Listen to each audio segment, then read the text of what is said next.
Boa tarde, pessoal! Sejam bem-vindos a mais uma live. Na verdade, essa live de hoje, ela marca uma nova história aqui no Instituto Mater Essência.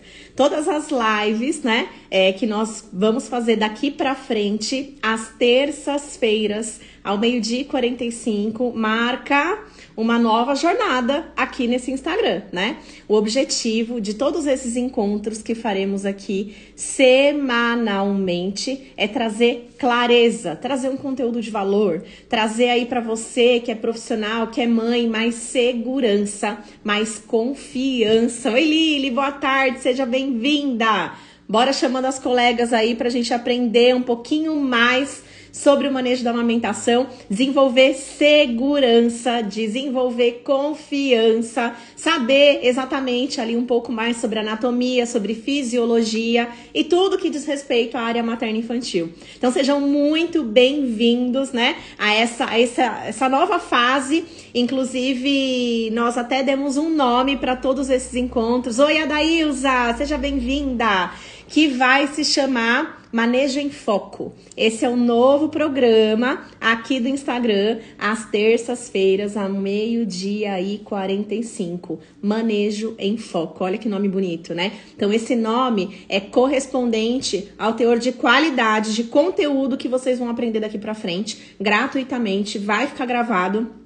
Todos esses conteúdos, né? Que é justamente para colaborar com você. Seja você uma profissional que já atua na área materno-infantil, seja você que é aluna da nossa formação completa, seja você mulher, mãe, que tá insegura no manejo da amamentação. Oi, Ká!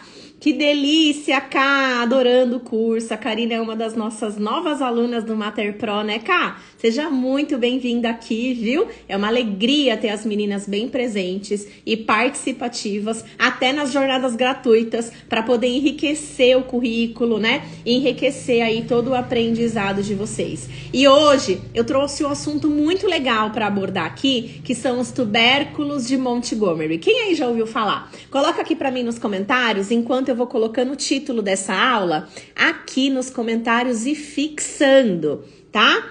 Espera aí um pouquinho que o negócio aqui vai devagar. Então, ó, tubérculos de Montgomery.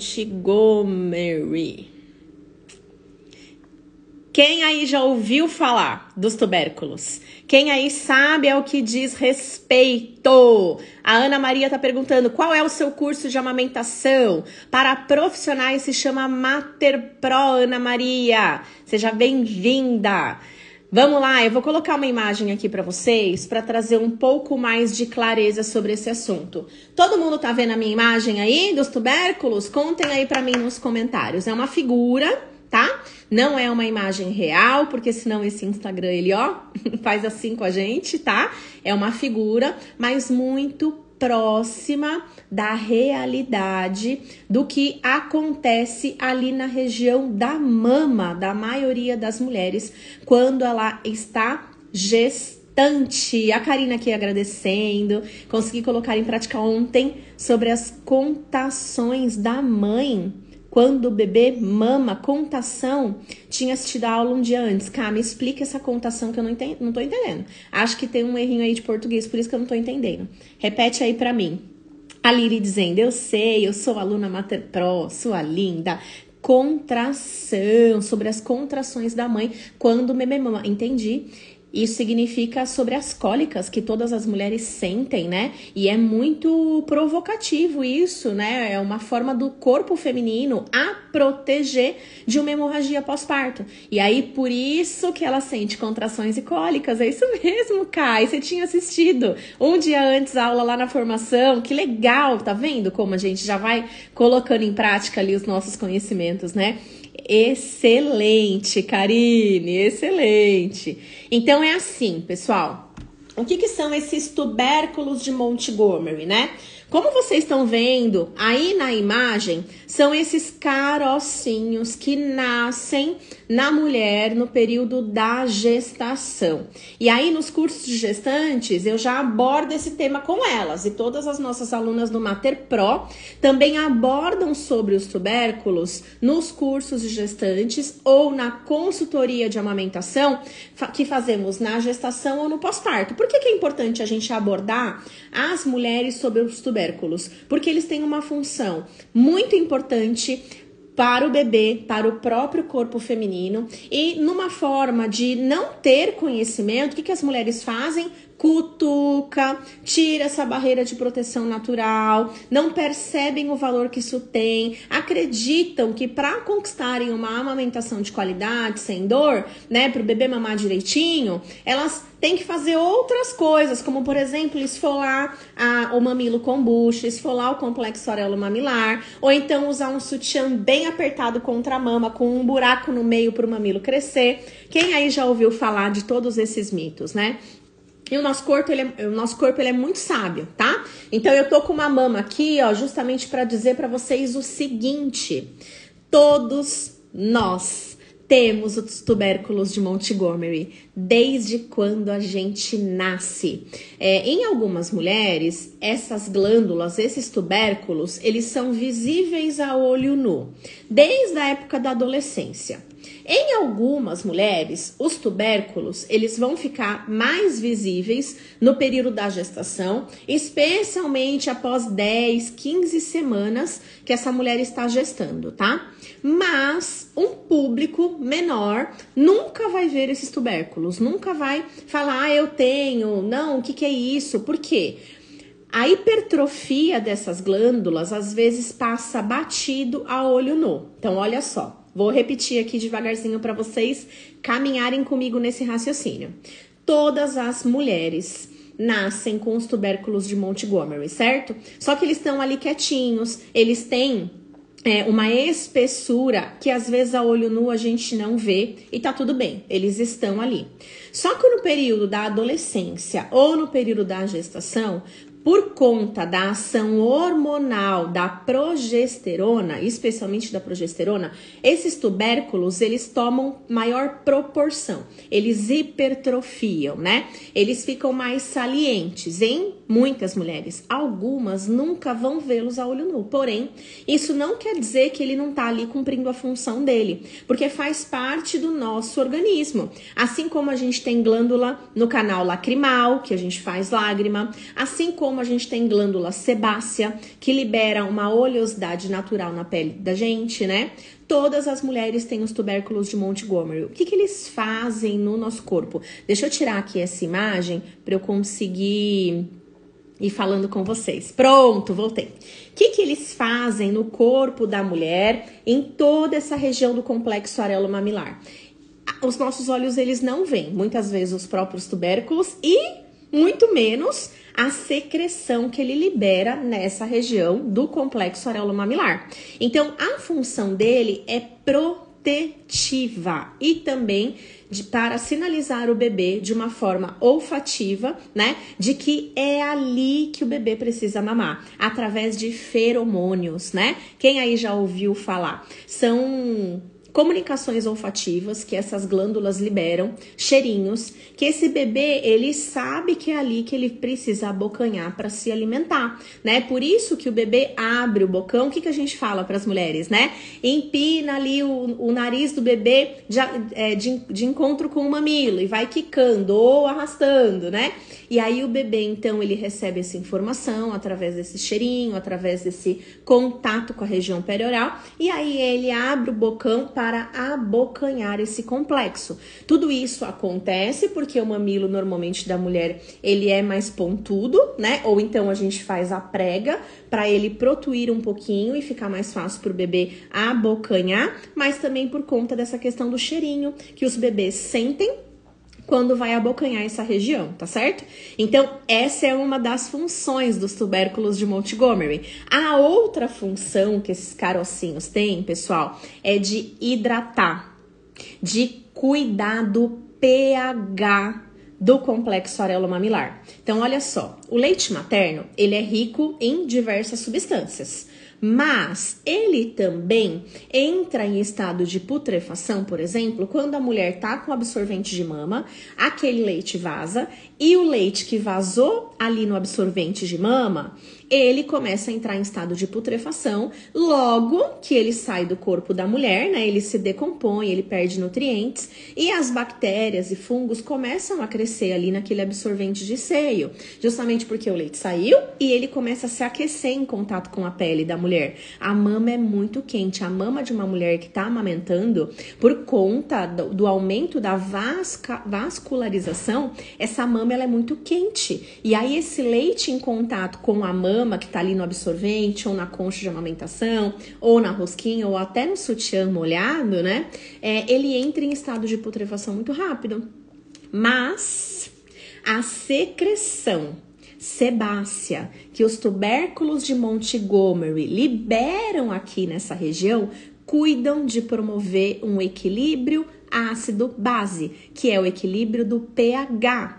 Dessa forma, quando eu tenho um respeito à fisiologia do corpo feminino e a mulher não remove essa barreira de proteção natural, eu tenho uma secreção que está cuidando de manter o pH dessa região para que ela não fique vulnerável à ação das bactérias, dos fungos e de tudo mais que pode existir ali naquela região interna, justamente em contato com o leite materno que vazou. Então, olha só que interessante, deixar a nossa natureza, por isso que o tema dessa live, eu não coloquei completo aqui, é tubérculos de Montgomery, mas o poder da natureza do nosso corpo, né? Quando a gente entende o mecanismo de ação dessa secreção serosa que a mulher já tem presente desde a gestação ali, com 15, 16 semanas, ele começa a ter uma liberação mais efetiva dessa secreção serosa, quando a gente não remove,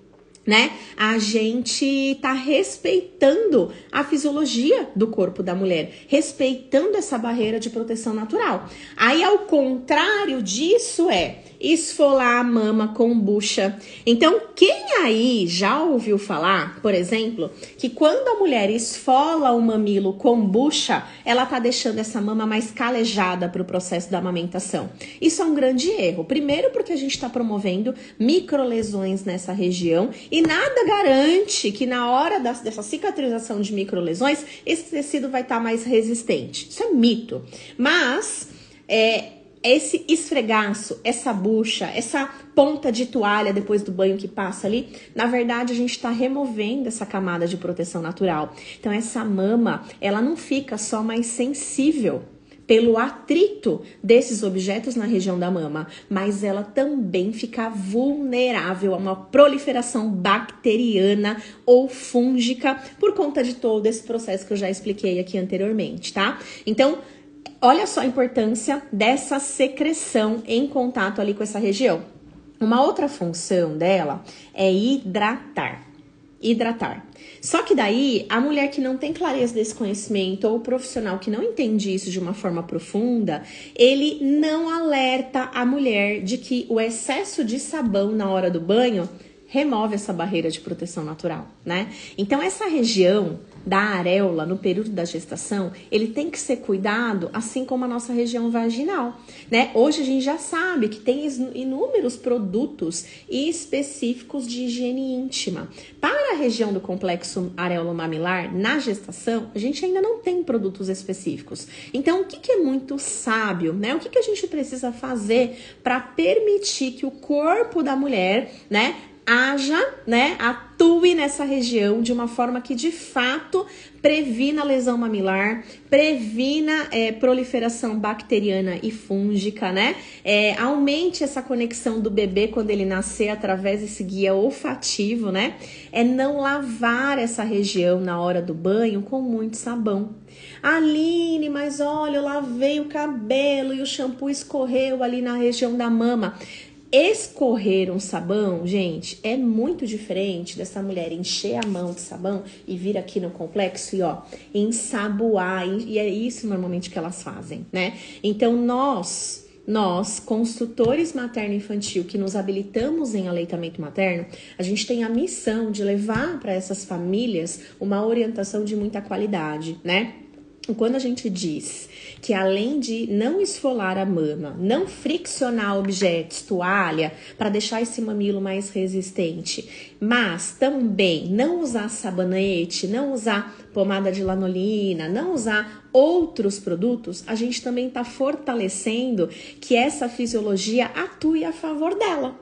Mas Aline, nem a pomada de lanolina? Gente, nem a pomada de lanolina. Se porventura ela tiver uma escoriação, uma descamação, uma coceira, primeiro, a gente tem que entender que isso faz parte da dança hormonal que está acontecendo no corpo dessa mulher para favorecer essa gestação, em primeiro lugar, tá? Então, quando ela queixar de coceira no complexo areolo-mamilar, né? A gente tem que deixar claro para ela que isso é muito comum na gestação e que não é só com ela que isso acontece, que isso já é esperado por conta dos hormônios. Mas sabe um produto que vai muito bem e não altera o pH vaginal, diferente de outras pomadas? É o próprio óleo de coco. Óleo de coco, ele é bem ralinho, bem fininho, ele não é espesso, ele não faz crosta, né? E ele não é agressivo para essa região, ele não vai remover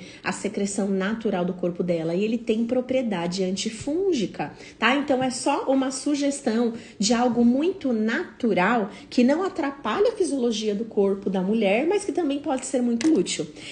O grande problema do uso de pomada de lanolina nessa região é justamente que a pomada de lanolina ela pode penetrar nos ductos de leite, né?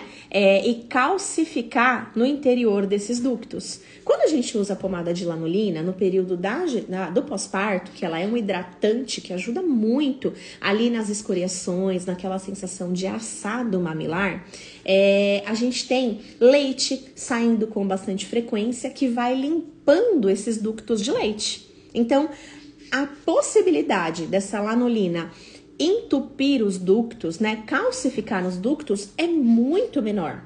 Agora, quando eu tô usando pomada de lanolina de 3 em 3 horas na gestação e esses ductos, eles não são lavados porque não tem saída de leite materno, essa pomada ela pode se acumular nesses orifícios e trazer problemas futuros quando essa mulher de fato for amamentar, quando esse bebê nascer, tá? Então é importante a gente ter clareza e guiar essas mulheres, guiar esses profissionais no que tange essa questão aí do uso de produtos que podem ir na contramão de uma amamentação de qualidade no futuro. A lanolina ela é ótima, mas no pós-parto. No período da gestação, a gente tem outros produtos que podem não provocar outras anormalidades, tá? Que mais vocês já ouviram falar sobre os tubérculos? Contem aí pra mim, que eu vou olhar aqui as dúvidas que a gente tem recebido com relação a esse assunto. O que mais vocês já ouviram falar? Que é pra espremer? Quem aí já ouviu falar que é para espremer? Eu já tive mulheres que foram apertar o complexo areolo-mamilar para ver se saía leite e aí viram que através do tubérculo saía como se fosse um cravo quando você espreme, sai uma coisa branquinha e me mandaram mensagem desesperada achando que tinha leite saindo pelos tubérculos. Pessoal, a expressão manual das mamas no período da gestação existem algumas indicações, né? Da coleta de colostro, por exemplo, ali na reta final da gestação, com o acompanhamento do profissional obstetra dessa mulher. Isso é muito importante de ser dito, né? E também não é para todas as mulheres que têm essa real necessidade. Precisa existir algumas indicações para essa prática, tá? Mas isso é um caminho que a gente pode percorrer com uma família. Agora, a expressão em casa, para eu ver se tem leite, para eu ver se já tem um colostro, e aí porventura eu aperto um tubérculo e daí sai uma secreção, a gente não precisa ficar manipulando a mama no período da gestação para saber se a gente vai ter leite o suficiente no pós-parto ou não, né? Essa prática, na verdade, não mostra nada para nós. Todas as mulheres produzem colostro desde 16 semanas de gestação e o colostro tem a memória de todas as doenças que essa mulher, porventura, um dia teve. Covid, dengue, sarampo, cachumba, rubéola. É a primeira vacina do bebê, certo? E todas as mulheres produzem. Mesmo quem tem cirurgia de redução de mama, mesmo mulheres hipoplásicas, por exemplo, que podem ter uma diminuição da quantidade de glândulas mamárias, né? A gente sabe que uma ou outra essas mulheres normalmente têm. Então, colostro, 99% de todas nós mulheres vamos produzir desde 16 semanas de gestação. Então, apertar a mama para ver se tem, para validar, só gera uma expectativa que pode não colaborar com você nesse processo da amamentação. O que mais a gente vê é mulheres falando assim, ai, o meu peito já vazava, ai, o meu peito não vazava, como se isso fosse ruim, como se essa mulher fosse menos do que a outra, só porque o peito dela não vazava, né? E não existe nenhuma evidência que diga que, ai, precisa vazar. Não, gente. Então, apertar a mama, né, pode fazer com que você machuque os tubérculos de Montgomery, né? E não tem evidência nenhuma de que você apertar um tubérculo, né, que vai estar localizado aqui na região das glândulas, né, aqui na lateral do mamilo, fazer uma expressão como uma espinha para ver esse líquido sair, na verdade pode te ferir, né? E pode ser que você veja algo e pode ser que você não veja nada. E como você vai lidar com isso emocionalmente? Você vai se sentir menos mãe? Menos capaz? Não mexe no que dá quieto, né? Tem muita coisa que a gente não vê a olho nu e a gente sabe que organicamente todas as mulheres funcionam ali do mesmo jeito, né? Da mesma forma que somos capazes de gestar, a grande maioria de nós também é capaz de amamentar o seu bebê e driblar muitos desafios a partir do conhecimento no período da gestação. Quem é minha aluna do Mater Pro sabe o quanto a gente valoriza isso, né? Adquirir conhecimentos no período gestacional. É a hora que a mente dessa mulher tá mais fresca, é a hora que essa cabeça tá mais tranquila para adquirir conhecimentos, é a hora que eu não tenho privação de sono, então, emocionalmente dizendo, organicamente dizendo, a gente tem mais capacidade de absorver. Os casais brincam muito no curso de gestante com a gente, fala, a memória dela vai ficar pior? Então, na gestação, a gente já tem várias questões hormonais que podem fazer com que essa mulher tenha uma dificuldade, né, de aprendizado. Isso é comum, né? É hormonal e tá tudo bem, aquela sonolência, aquela fadiga. Agora, no pós-parto, tudo isso piora. Então, adquirir todos esses conhecimentos quando a gente já tem um bebê chorando, né? Quando você olha pra trás, a consultora falar pra você, ah, mas não precisava espremer, ah, mas não precisava lavar com tanto sabão, não precisava esfolar com a bucha, só vai fazer ela se sentir até pior ali, né? Se sentir mal. Então, o ideal é que a gente dedique na nossa gestação um tempinho ali para adquirir conhecimentos e conseguir, então, driblar 2/3 de todas as dificuldades que podem acontecer ali no período da gestação, tá? Uma outra coisa que eu queria acrescentar, tô olhando aqui na minha colinha até para eu não esquecer, é muita atenção que as mulheres precisam ter no período da gestação e do pós-parto, porque os tubérculos de Montgomery, eles ficam ativos enquanto a amamentação perdurar. Ativos em que sentido? Liberando essa secreção serosa que faz essa comunicação olfativa com o bebê e que também fica ali liberando aquela substância para hidratar o complexo areolomamilar e equilibrar toda essa questão de pH para que não exista, então, uma proliferação bacteriana e fúngica, ou se existir, que seja, então, menos agressiva, porque a gente tem essa barreira de proteção natural, certo? O sutiã que a mulher usa nesse período da gestação e do pós-parto também pode interferir de uma forma negativa, tá? Então, aquele sutiã que fica friccionando muito nessa região, gente, tá fazendo o papel daquela toalha de banho que a mulher acha que tem que esfolar depois do banho, né?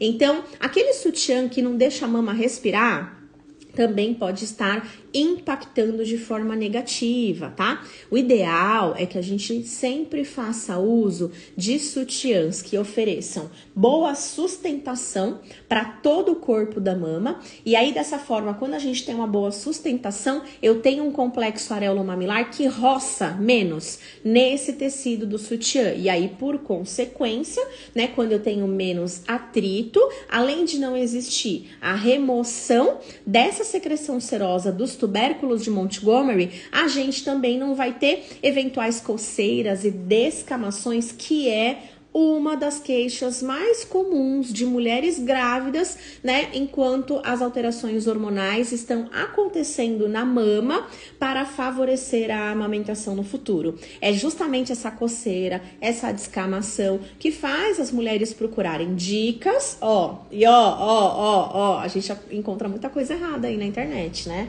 Dicas que não podem não ajudar em nada e até atrapalhar, ou procurarem meios próprios ali de resolver essa coceira, né? Até às vezes friccionando ali as unhas, se machucando, se ferindo. Eu lembro de uma adolescente, né, que engravidou, que esteve lá no serviço público que eu trabalhei por 10 anos em São Paulo, em que ela não fazia ideia, né, gente? Adolescente é ainda mais difícil de lidar com uma gestação precoce, né?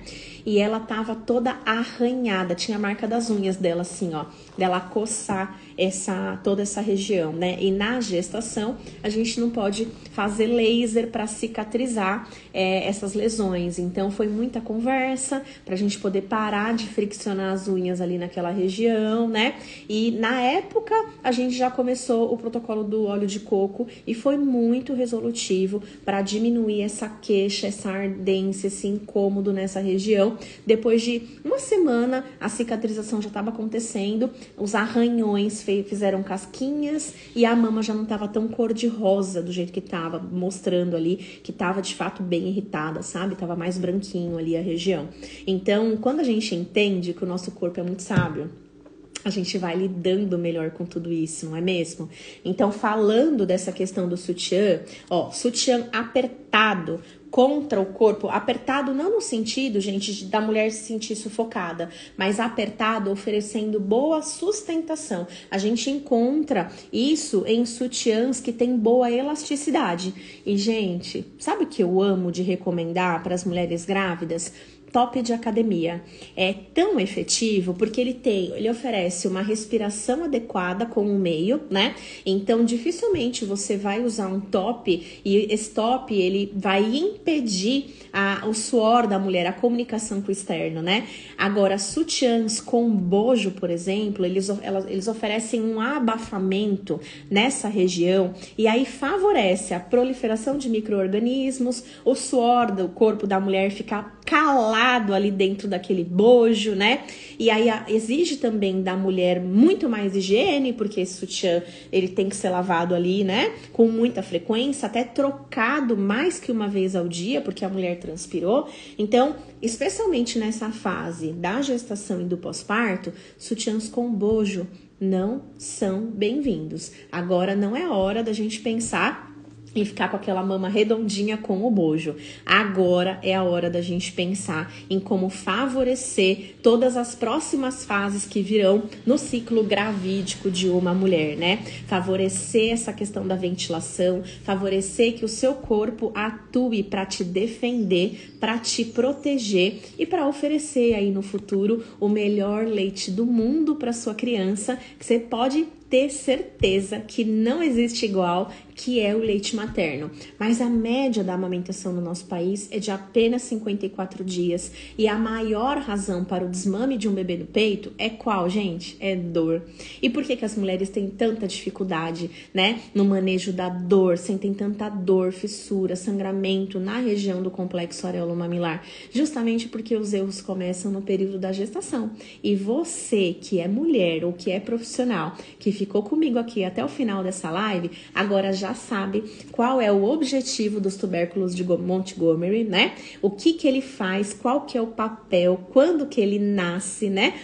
Quando que ele sai ali, então na verdade ele nunca vai desaparecer, só que essa função de hidratar, de proteger e de comunicar o bebê na via olfativa, ela vai perdurar durante todo o ciclo da amamentação. Depois essas glândulas, elas retroagem para o cantinho delas e voltam a se aparecer no complexo da areola, da forma como era antes dessa mulher engravidar, né? Então, durante a gestação pode ficar mais hipertrófica e saliente, durante o processo da amamentação também, cerca de 3 ou 4 meses depois que a amamentação ela encerra na vida desse binômio, dessa mãe e bebê, essas células, então, que eram visíveis, né, por hipertrofia, elas voltam ao seu estado natural, que já estava antes do período da gestação, né? Então, saber sobre o que o nosso corpo faz para contribuir com a gente é muito interessante, né? Porque contribui para que a gente entenda a nossa fisiologia, o nosso organismo e não coloque em prática, pessoal, medidas que podem ir na contramão do que é recomendado aí, do que o nosso corpo já tá fazendo por nós, tá certo? Quem aí já tinha ouvido falar antes da riqueza que é os tubérculos de Montgomery? Quem aí viu no seu próprio corpo a presença desses tubérculos? Ou quem nunca imaginou, né, que esse corpo nosso feminino poderia ser tão sábio e produzir uma substância ali tão importante, né, pensando nesse ciclo da gestação. Então, olha, eu tô muito feliz em ter vocês aqui. Hoje foi a primeira live das milhares que faremos daqui pra frente do Manejo em Foco. É o nosso novo programa aqui no Instagram, que vai acontecer todas as terças-feiras, ao 12h45, sem falhar. É igual fazer dieta, hein? É igual fazer dieta.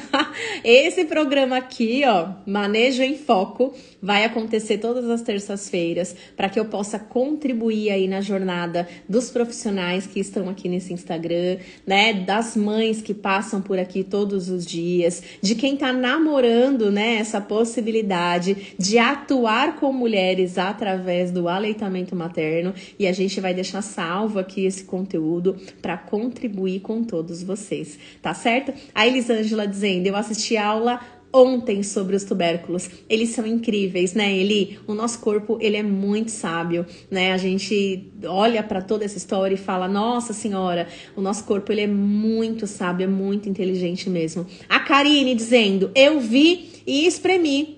Depois assisti a aula e entendi. Ai, meu Deus do céu! Não espreme, para de futucar seu corpo aí, viu, Cá?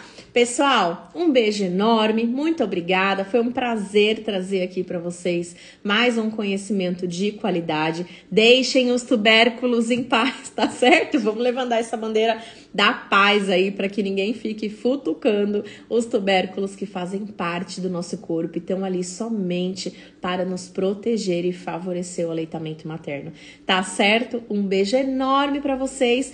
Próxima terça-feira eu vou estar aqui de novo e eu quero que todos vocês estejam aqui também, tá certo? Um beijo grande. Até a próxima.